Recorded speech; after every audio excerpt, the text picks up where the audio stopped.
మిత్రులారా, ఈరోజు ఇది ఎన్నికల కోసమో ఓట్లు అడగడం కోసమో ఏర్పాటు చేసుకున్న సమావేశం కాదు. ఈరోజు ఇక్కడ ఈ సమావేశం ఒక గూడెంలో పేద ఆడబిడ్డలు గత 10 సంవత్సరాల నుంచి కండ్లు కాయలు కాసేగా ఎదురు చూసి డబుల్ బెడ్రూమ్ ఇల్లు వస్తుందేమో ఆత్మగౌరవంతో తమ బంధువుల ముందు గ్రామంలో ఇతరుల ముందు బ్రతకొచ్చు అని ఆశించారు.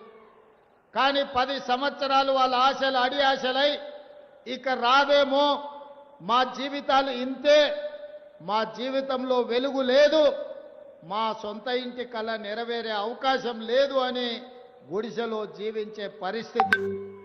అందుకే ఆలోచన చేసినాం. ఇవాళ మిమ్మల్ని అందరినీ ఆలోచన చేయమని నేను అడుగుతున్నా. ఆనాడు పేదవాళ్లను, పేదవాడి ఆత్మగౌరవాన్ని నిలబెట్టాలని శ్రీమతి ఇందిరాగాంధీ గారు రోటీ కప్డా ఔర్ మఖాన్ అని ఒక స్లోగన్ తీసుకొని పేదలకు పట్టెడు అన్నం పెట్టాలి, వాళ్లకు సొంత ఇల్లు ఉండాలి అని చెప్పి ఆనాడు శ్రీమతి ఇందిరాగాంధీ గారు కార్యక్రమాన్ని తీసుకున్నారు.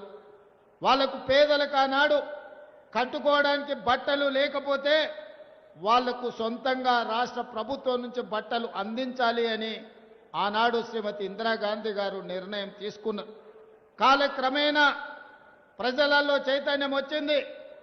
ఆర్థిక పరిస్థితులు మెరుగుపడ్డా పేదలకు మాత్రం సొంత ఇంటి కళ నెరవేరలేదు.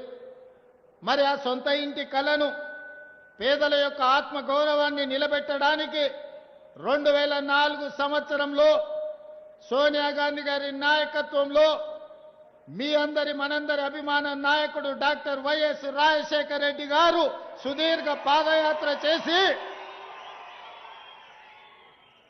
తండాలలో, గూడాలలో, మారుమూల పల్లెల్లో పేదలను కలిసి పేదల సమస్యలు తెలుసుకొని ఆ సమస్యల్లో భాగంగా సొంత ఇంటి కళ ఒక బలమైన ఆకాంక్ష అని వారు గుర్తించారు.